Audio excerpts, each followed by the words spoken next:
¿Escuchas las voces del bosque, criatura? En él se guardan historias y relatos de vidas pasadas y de algunas que un día van a pasar. Nuestras narraciones se hilan en tramos de seda para ser leídas, sin los ojos, por cierto. Y quienes empiezan a leer, como quizás empiezas a leer tú, tejen sus propias voces, los filamentos más frágiles, que luego serán los más fuertes, renuevan el tejido del bosque. Son nosotras, pero nuevas. Y cuando nosotras ancianas nos vayamos, ellas seguirán siendo y tomarán el lugar que algún día fue nuestro.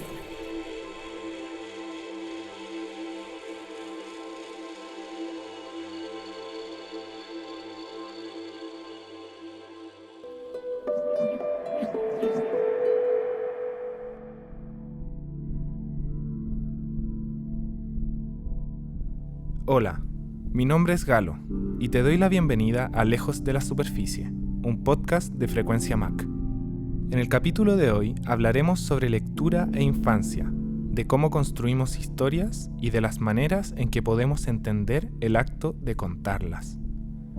A continuación, desde Educamac, Paz Carreño, educadora, y Catherine Ábalos, coordinadora, presentarán la editorial del capítulo de hoy, para luego dar paso a la conversación con nuestra invitada de hoy, Soledad Beliz.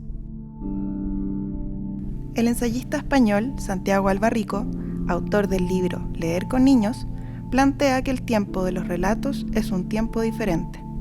Los cuentos nos hacen entrar en una guerra por el tiempo. Según plantea, contar cuentos, leer historias con sus hijos cuando estos eran niños, significaba fabricar un tiempo con peso y materia, como el peso de una cabecita que se apoya en el brazo del padre que lee un libro a sus hijos. Este era un tiempo que tenía la capacidad de entrelazarse con los cuerpos, así como la araña teje su red y envuelve a quienes han quedado cautivos.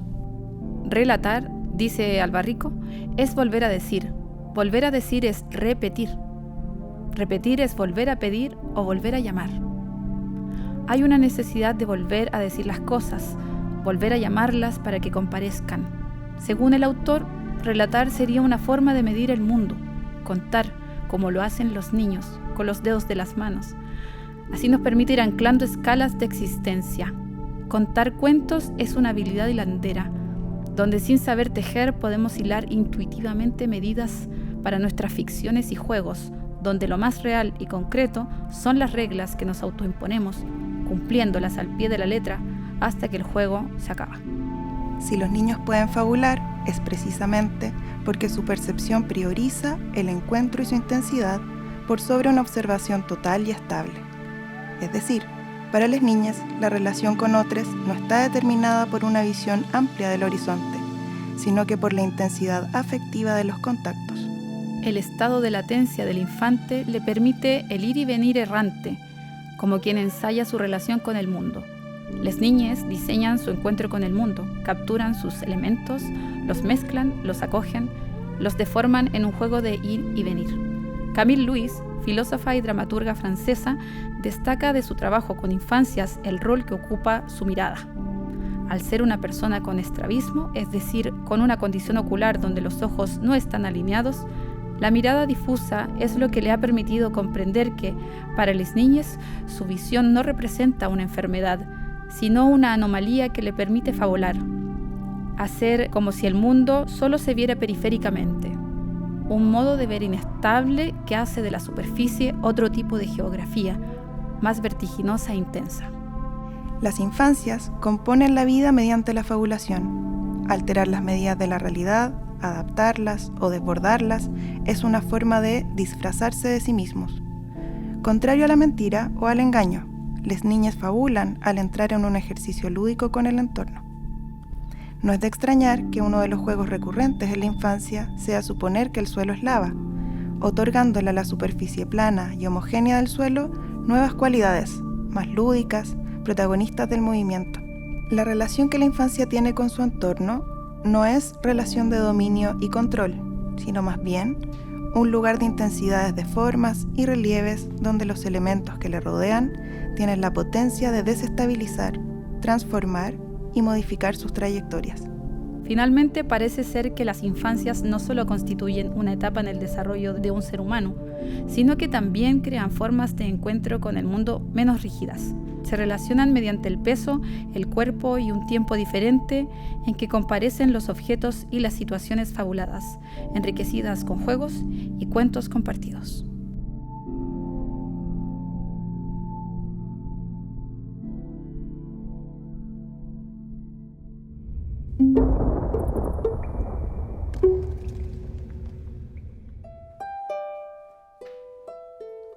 Para la conversación de hoy tenemos con nosotros a Soledad Beliz, académica y escritora. Su especialidad ronda la literatura infantil y sus temas de investigación son tratados desde una postura poshumanista y feminista. Nos interesa hablar con ella hoy bajo la premisa de los relatos como tejidos y el pensar con las infancias, las formas en que construyen sus propios relatos respecto al mundo, armando redes y formando nudos. Hola Sole. Hola. Muchas gracias por estar aquí con nosotras. Estamos con Katy también. Hola. Y bueno, compartir esta conversación en la sede del MAC Forestal. Previo a esta entrevista, que igual tuvimos la oportunidad de preparar y juntarnos un par de veces, te mandamos la siguiente pregunta, que es: ¿qué es lo primero que piensas cuando te dicen imagina que eres una araña? A esa pregunta nos contestaste, y acá voy a citar el WhatsApp: pienso en que no todas las arañas tienen buena vista a pesar de sus muchos ojos, y que lo más atractivo de imaginar ser una araña es vivir el mundo a través de sus sentidos, tacto, vibraciones y en algo de vista. Justamente en el capítulo anterior, con Violeta y Daniela, hablamos sobre la idea de los mundos circundantes de las arañas. O sea, de sus aspectos biológicos, anatómicos, estéticos y sobre todo de la relación sensible que tienen con sus mundos arácnidos que tuvimos la oportunidad de abordar. Tu respuesta está muy sobre esa línea y nos interesaría mucho si nos puedes comentar un poco más al respecto. Sí, gracias primero que nada por invitarme a conversar sobre estos temas entretenidos y por la pregunta también. Cuando me hiciste esa pregunta me acordé de un artículo que se escribió hace mucho tiempo sobre, creo que se llama algo así como ¿qué es ser un murciélago? Que estaba muy relacionado con esta dificultad o imposibilidad de los humanos de ponernos en el lugar completamente, tanto a nivel cognitivo como emocional, y de otras especies o de otros animales. Ese artículo en particular concluye de manera muy triste porque dice que hay una especie de abismo en nuestra relación sensorial con otros seres vivos, como que nunca podríamos obviamente saber qué es ser un murciélago. Entonces me acordé de ese artículo cuando me mandaste la pregunta, y quizás lo pensé distinto, porque pensé que sería lo más entretenido de ser una araña, que es una pregunta un poco distinta, porque no es la pregunta por la verdad, o por si es que podemos sentir como otros, sino que es la pregunta por la imaginación. Claro. En el fondo eso es como lo divertido, como ¿qué sería lo más entretenido, lo más novedoso de ser una araña? Y claramente su forma de sentir. Sentir a través de vibraciones, sentir a través de pelos que hay en la superficie de tu cuerpo, ver de manera que también muchos humanos lo hacen, donde ven solamente como contrastes fuertes de luz y oscuridad y no necesariamente formas nítidas y detalladas. Es esa como forma de ver, de experimentar el mundo que me parecía como más fascinante. En esa línea, la razón por la cual, ya metiéndonos en materia, que nos interesa conversar contigo es el tema de cómo esta manera de pensar algo o de imaginar nos puede llevar también hacia el tema de los relatos infantiles. En el sentido de cómo algo que en general, y como tú has dicho, se crea y se produce desde el mundo adulto, y también como dentro de estructuras sociales y económicas y literarias que tienen que ver con lo adulto, quizás en mucho más sentidos de lo que tiene que ver con lo infantil, que sería a lo que apelamos más de forma más obvia cuando hablamos de literatura infantil. Pero aún así nos llama la atención de qué manera se construyen estos relatos, de qué manera se pueden entender para también ponerlo en relación con lo que sería, por ejemplo, imaginar ser una araña o pensar de qué manera se puede sentir el mundo o experimentar el mundo de manera diferente. Claro, quizás hay una distinción que le puede interesar al podcast, digo, entre literatura infantil como un campo editorial y relatos como un área de expresión humana. Ujú. El relato, la historia, ya sea oral, escrita, dibujada, le pertenece a muchas especies, no solo a lo humano, como narrativas, ¿cachai? Formas de narrar ciertas cosas, ya sea con el cuerpo, con marcas que se dejan en la arena. Algunos peces hacen sus nidos rituales, ¿cachai? Hay como diferentes formas semióticas, materiales, corporales de contar una historia. Los pájaros que hacen los bailes para atraer hembras, son todas como formas de narrar de alguna manera. Si bien tiene una base, en el fondo lo que quieren es la reproducción, pero hay una forma narrativa asociada a eso también. En grandes términos, como en términos muy generales de entender la narración. Y los humanos también tenemos esta forma como de crear historia y de contarnos historia, mientras que la literatura infantil es ese ámbito de la vida, pero de alguna manera organizada en un tipo de mercado editorial también. Entonces, lo que está medio atrapado por lógica adulta es la literatura infantil como un ámbito editorial del mercado, ¿cachai? Que se transa, que si bien tiene muchas potencialidades, es un campo bonito, también tiene muchos obstáculos, tiene muchas cosas que están muy que son difíciles de mover, que son poco flexibles, y uno de los puntos más difícil de mover es que en la literatura infantil haya narrativas escritas y hechas por niñas, por ejemplo. Como tú bien indicaste, es un ámbito, el de la literatura infantil propiamente tal, que donde los adultos escriben y producen y distribuyen y critican y otorgan premios a literatura dirigida a niñas. Entonces, por eso está como muy desbalanceado en términos de ámbito cultural. La presencia adulta es muy fuerte en ese lugar. Lo que no quiere decir que los niños no creen historias, ni distribuyan sus propias historias, ni tengan una especie de... en el juego, a través del juego, cuentan narrativas y se crean mundos, etcétera, etcétera. Y ahí hay como una narrativa particular de la infancia en la cual muchas veces los adultos no tienen mucha incidencia. No se meten necesariamente a gobernar las reglas del juego infantil, pero ahí también hay como narrativas o historias y cuentos. Pero esos son dos ámbitos separados.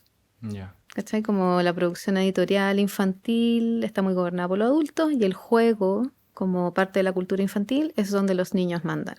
Entonces estamos viviendo como en dos esferas súper separadas de lo que es la creación narrativa. Y entonces, ¿cómo presentarías tú el rol o el espacio que ocupan los relatos infantiles o el juego que también mencionaste, que nosotros no mencionamos en la editorial, creo? O sí mencionamos en la editorial. Bueno, o el juego en la forma en que las niñas como que se relacionan con el mundo. Claro, nuestra idea y algo que hablábamos acá es como esta quizás problemática o quizás como cuestionamiento de que no tampoco vamos a hablar por, sino vamos a hablar con o pensar con las niñas respecto a esto.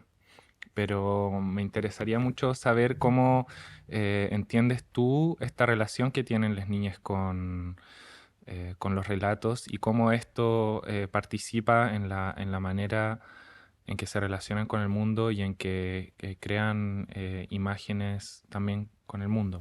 Claro, tiene que ver con la condición, entre comillas, de la niñez occidental o la niñez clase media, podríamos decirle clase media alta, que en el mundo tiene una situación privilegiada. Nos encargamos de esto hace, ¿cuántos años?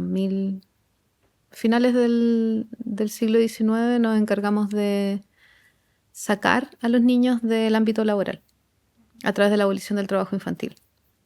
Algo que sigue sucediendo en varias partes del mundo, pero en varios países el trabajo infantil con ciertas características fue abolido, porque los niños aún pueden trabajar legalmente en países como Chile, por ejemplo, desde los 14 años, con trabajo que no interfiera a sus estudios, tiene un montón de reglas.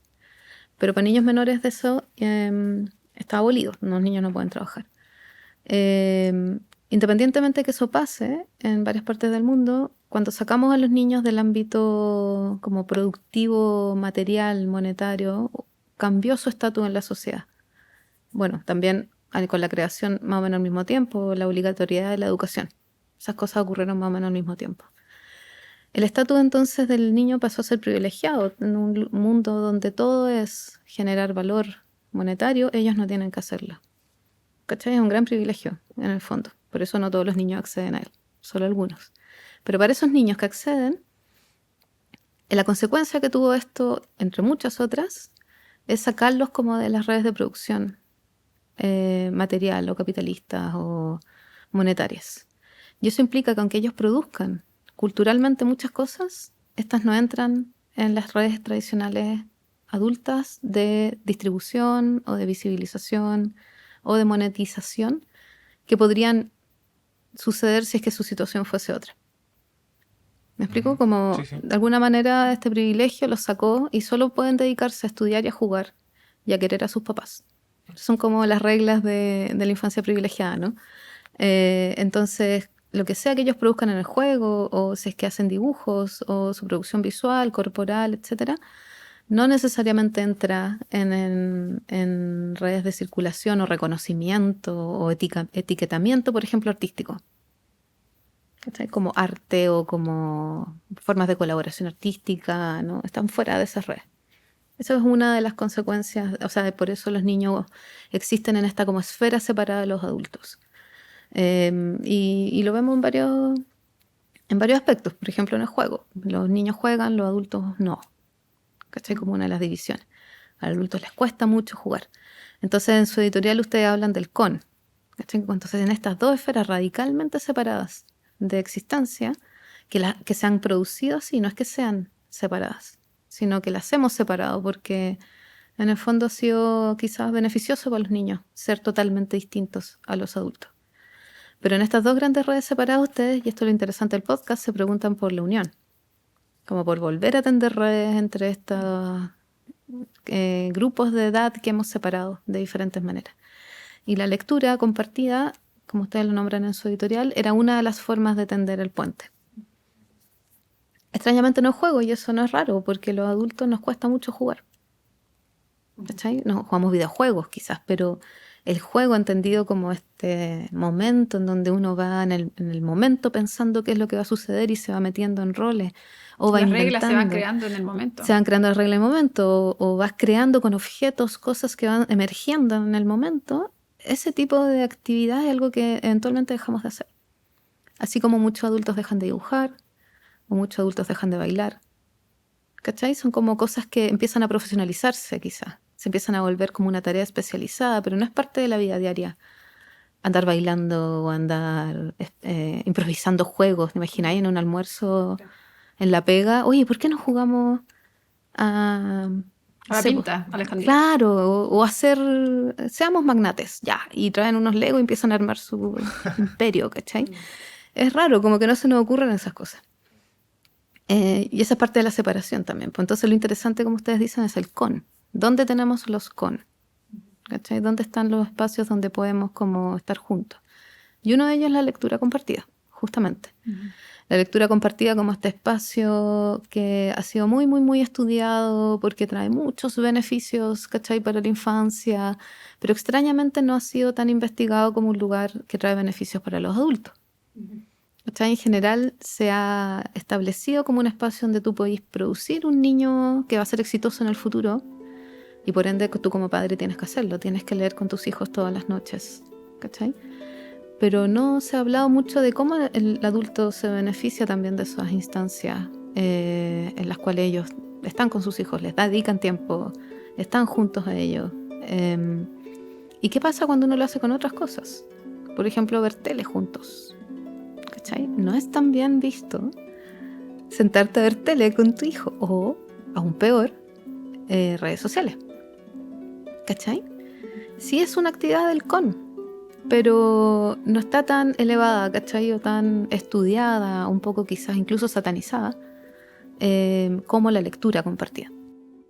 Yo tengo la sensación de que tiene que ver con la corporización tal vez de darle un peso, de darle como darle una densidad, una proximidad a la propia voz de la lectura en voz alta, como que, bueno, además de capturar la atención, pasa que el que está escuchando tiene que prestar atención y tiene que estar en silencio, mientras que el otro lee, y cierto, tiene como la palabra. Entonces, pienso que en leer con niños, así como lo cuenta Santiago Albarrico, que que él dice que después de que sus niños crecen, como que se queda viuda, porque está sin el oficio del servir, de la tarea cotidiana de la lectura, porque bueno, él cuenta que leen en todo momento, leen antes de entrar al colegio, después de salir al colegio. Cualquier espacio como abierto del día lo usaban de alguna manera para compartir lecturas. Él dice la esperanza de que se volvieran más inteligentes, sino que era como lo que él sabía hacer. Decía, tal vez si yo hubiese sabido montañismo, les hubiera enseñado mucho montañismo a mis hijos, pero me encanta leer, sé leer, escribo y leo mucho, así que lo que supe hacer es algo que lo transmití. Entonces, a partir de esta como narración muy afectiva de esta experiencia propia de leer con los niños, nos venía esa idea como de la corporalización, digamos, o corporización de la experiencia del compartir y del pensar con que plantean estas feministas poshumanas, que en el fondo no sabemos si el niño, si la guagua está entendiendo el Dante mientras se lo lee el padre, pero hay alguna conexión que hace que la guagua deje de llorar para que escuche la voz del padre, independiente si estamos entendiendo o no lo que estamos escuchando. Hay una materialidad como de esa voz que como que nos atraviesa y que nos conecta, y que por eso reconocemos, como así los animales también reconocen a quienes son como sus padres, como que hay alguna cosa sonora, como el cocodrilo que siente cuando el huevo va a eclosionar, porque es capaz de percibir ese sonido y va corriendo hacia las crías. Claro. Entonces, sí, pues como que ahí hay algo como también seguramente como propio tuyo, que no sé si lo queréis compartir también sobre como haber compartido lecturas, te leían cuentos cuando niña, o tú, no sé, te gustaría como, además de estudiarlo, no sé si lo practicas o te gustaría hacerlo, como del tener lecturas compartidas con niñeces. Sí. Yo creo, o sea, a mí sí me leía mucho cuando chica, porque mi mamá leyó a la Neva Milicic. Y la Neva Milicic, en esa época, psicóloga de la Católica, tenía un suplemento que se llamaba Escuela para Padres. Y su eslogan, más o menos, si no me acuerdo, puedo estar mintiendo, era algo así como: siempre se puede hacer lo mejor. Siempre se puede hacer lo mejor. En el fondo, después uno entiende que es una escuela dirigida a padres que en realidad no tienen la formación académica o de posgrado o pregrado suficiente como para criar a sus hijos en los lineamientos de la clase media alta. Uh-huh. Y una de las actividades que la clase media alta hacía mucho es leerle a sus hijos en la noche. Entonces mi mamá se leyó todos esos suplementos de la Nea Milicic y me leía. Me leía todas las noches religiosamente. Y yo salí, bueno, no por eso, por un montón de otras razones, particularmente por una profe en cuarto básico que nos hizo un taller de poesía cuando estábamos en cuarto básico en Talca. Inés Rojas, todavía ella es bibliotecaria CRA, encargada como de bibliotecas. Ella se encargó mucho como de promover todo el tema lector y escrituril en mí, por lo menos. Pero también mi vieja, mi mamá también muy preocupada de eso. Pero, y ahí uno dice, hace el tiro la asociación, ¿cachai? Como me leyeron y luego puedo escribir, ¿cachai? Claro. Pero a veces no, pues a veces suceden otras cosas, aun cuando el objetivo en parte es que tú tengas un futuro a través de la lectura. Eso sí está súper investigado, está como súper clara las presiones sobre los padres para que les lean a sus hijos, para que estos estén como bien en los indicadores que queremos que estén. Pero también hay derivas quizás interesantes. Bueno, la oralidad es una fuerza súper poderosa en la narrativa. En general, yo trabajo o sea, en educación se enseña mucho a leer en voz alta y a cómo leer en voz alta o a contar historias en voz alta, si es que no hay un libro asociado, a cómo ser un narrador oral o narradora oral para los niños. Está todo el tema de la mediación lectora, que es súper oral. Pero aparte de eso, creo que hay derivas interesantes como... yo sí empecé, por ejemplo, a leer mucho con mi hijo en las noches, pero ahora a medida que crece vemos más redes sociales, honestamente, que leer libros. En parte porque yo encuentro fome muchos libros y me aburro mucho de leer libros infantiles. Y en otra parte porque también conversamos entre medio de ¿cachai? O sea, es inevitable como que se den instancias pedagógicas. Por ejemplo, lo que yo hago con los algoritmos es enseñarle cómo funcionan los algoritmos.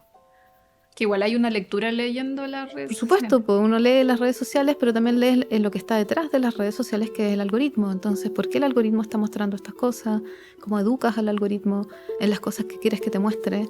¿Cómo funciona el algoritmo? ¿Cuánto tiempo tienes que estar ahí? ¿Cuántas veces tienes que ver un video? ¿Cuántos segundos está el video funcionando para que el algoritmo diga, esto es algo que te interesa?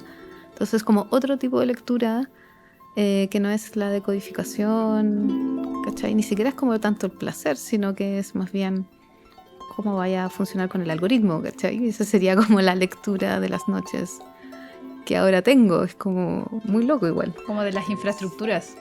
De las arquitecturas digitales, claro. Y es interesante también cómo se hace esa deriva desde como un espacio y un formato de relato que se va progresivamente transformando en otras cosas. Claro.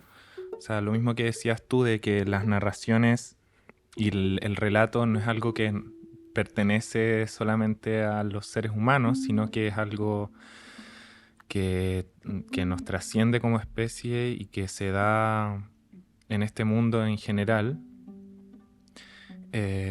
y cómo también va surgiendo una cierta evolución mientras se van traspasando estas distintas prácticas y estos distintos relatos y cómo también nos permiten hacer una lectura del mundo y nos permiten también mostrar el mundo o interpretarlo o leerlo de una cierta manera. Sí, de hecho... Ahora no me acuerdo la autora, pero se las puedo mostrar después, pero es una autora de los nuevos materialismos feministas y ella dice básicamente si nosotros leemos es porque la naturaleza lee. En el fondo diciendo que es imposible que haya alguna aparición humana, de alguna actividad humana que emerja en desconexión absoluta con el resto de la vida. O sea, no puede haber algo que solo le pertenezca a la humanidad, porque eso asumiría pensar que somos algo que no es natural.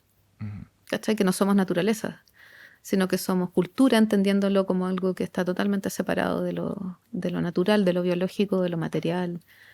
Tendríamos que ser almas. Tendríamos, ¿cachai? Como que ser esta idea religiosa de que somos totalmente distintos del resto de los seres vivos. Y eso obviamente para ella es imposible, para mí también, entonces... Si ya leemos, si ya hacemos matemáticas, si ya escribimos, es porque la naturaleza lo hace también. La propia idea de leer con los ojos solamente. Claro. Y recién estábamos hablando de cómo distintas entidades leen también con el cuerpo. O sea, la propia idea como de una guagua que está escuchando una lectura, está leyendo también. No Claro. solamente estás escuchando, es una lectura como sinestésica. Exacto, O sea, que las arañas. nos dicen que es como sinestésico, pero en realidad como con esa perspectiva que tú estás planteando, es como ampliar también, estirar la idea de lectura. Sí, en el fondo es eso, onda. Sí, las arañas leen las vibraciones, la gente lee los signos de que va a llover. Por generaciones hemos leído la atmósfera, ¿cachai? Leer la habitación, ¿cachai? Eso luego se ha organizado en la escuela como alfabetización socioemocional. Se utiliza el término alfabetización como si fuera una lectura emocional. Pero antes de esa organización escolar, antes de que la escuela te dijera que era importante, uno leía las relaciones, ¿cachai? Podías leer el rostro del otro. Hay un montón de formas como de hablar de lectura sin necesariamente hablar de libros. Porque también se decía que a los niños les interesan cierto tipo de lectura solamente. Por eso existe la propia categoría de literatura infantil, volviendo al concepto con el que Sí. partimos. Entonces, la pregunta es como, ¿qué le gusta leer a los niños? Sí, la literatura infantil, como que en algún momento, bueno, sabemos más o menos cuándo en los países anglo comenzó la aparición de la literatura infantil y tiene una base pedagógica, con la creación de libros que servían para aprender el alfabeto y se agregan imágenes como para ayudarlas porque se supone que las imágenes eran mucho más pedagógicas que solamente el texto. Y de ahí deriva como toda una deriva pedagógica comercial o educativa comercial hacia la literatura infantil como un área editorial súper delimitada o muy específico, que básicamente se empieza a especializar cada vez más porque después sube al joven adulto o a los jóvenes, y la literatura para jóvenes tiene además un montón de subcategorías y subclasificaciones y es como súper específica. Y ahí el mayor organizador de ese campo es la edad. Entonces, ¿cachai?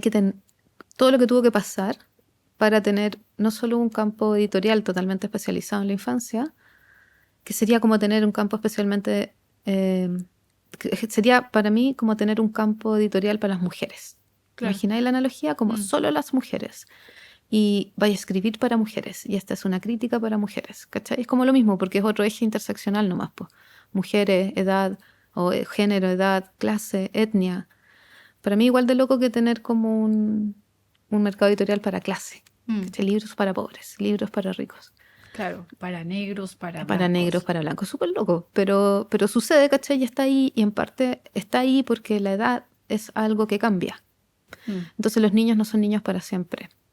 ¿Cachai? Eventualmente son adultos, si es que llegan a la adultez. Entonces tampoco es igual a los otros ejes de la interseccionalidad que se consideran más estables. Aunque clase no es totalmente estable, uno puede cambiar de clase, en teoría.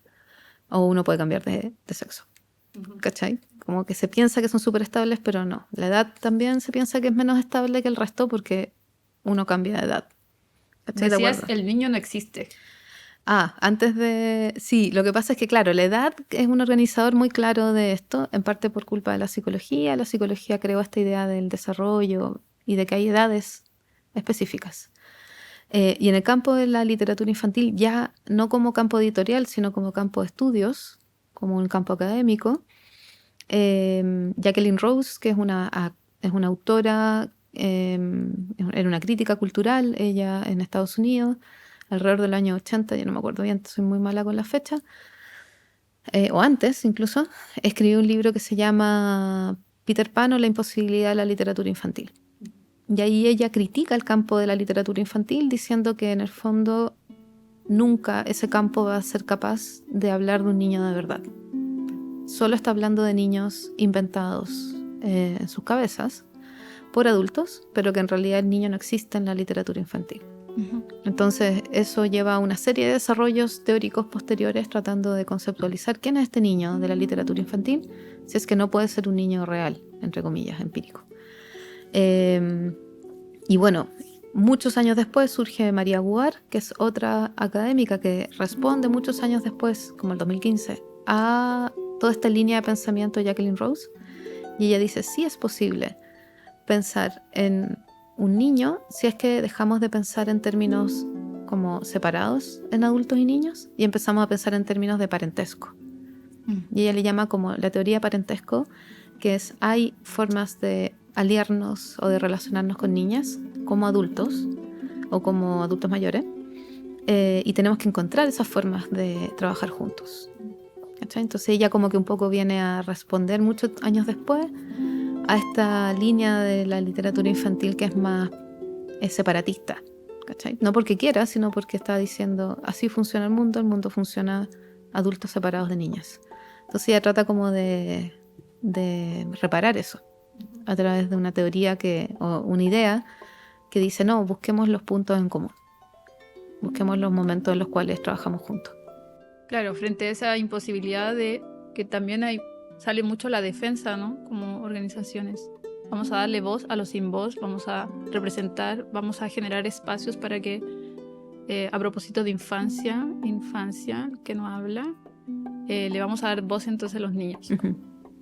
Entonces es en ese punto de encuentro donde se generan los nudos, donde se arma el tejido al cual estamos queriendo alcanzar en esta temporada también. Ya cerrando, Sí. No sé si querrías hacer algún último comentario respecto a eso. Sí, quizás puedo unir un par de cosas. Los nudos es un concepto interesante, pero mucha de la investigación, o quizás de las ideas que a mí me parecen muy interesantes también, es esta idea de que cuando estás en el encuentro, tú también tienes que ser transformado por el encuentro. Entonces no podrías mantener tu estatus de adulto si es que entras en un encuentro honesto e intenso con las niñeces. ¿Cachai? No podrías como hablar en la lógica de voy a darle voz a un niño, porque eso asume que tú puedes otorgarle algo al otro que no tiene. Entonces tendría que ser ¿qué hacemos como para yo también devenir en algo que me transforme a mí como adulto y que transforme también al niño en relación? Eso es lo más desafiante quizá. Por ejemplo, si tú tienes mascotas, está todo el tema como de que las mascotas adquieran el estatus de hija, pero ¿en qué te transforma eso a ti? ¿Cachai? Como que también tendría que modificar tu estatus de padre de una mascota. O sea, tendría que transformarte para que fuera, creo yo, en ambos lados. Como que uno siempre tiene que pensar que tiene que ir y venir, tiene que ser bidireccional la dirección de la fuerza del encuentro. Entonces, claro, yo pienso en qué medida me destransformo como adulto cuando estoy en un encuentro, ¿cachai? Con niñez o con infancia. No tendría por qué otorgarles nada, excepto medios materiales, porque los hemos sacado de los medios materiales, entonces ya puedo entregar las condiciones para que ocurran cosas. Pero aparte de eso, solo que tú trates de transformarte o dejar ser transformado como por el encuentro. Y yo creo que eso es lo más difícil de trabajar con niñas. Muchas gracias, Sole. Muchas gracias por la invitación.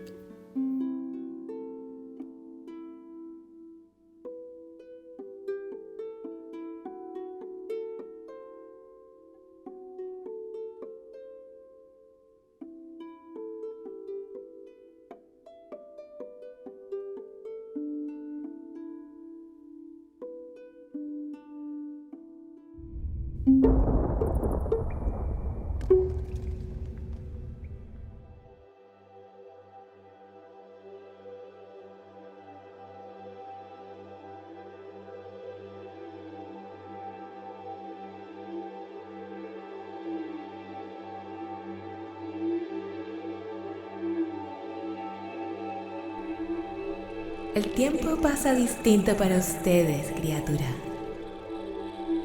Más rápido y más lento al mismo tiempo. Mientras nos escuchas y te dejas llevar por nuestro tiempo, nos preguntamos hacia dónde te llevará la corriente. ¿Quieres cambiar? ¿Dejarte llevar?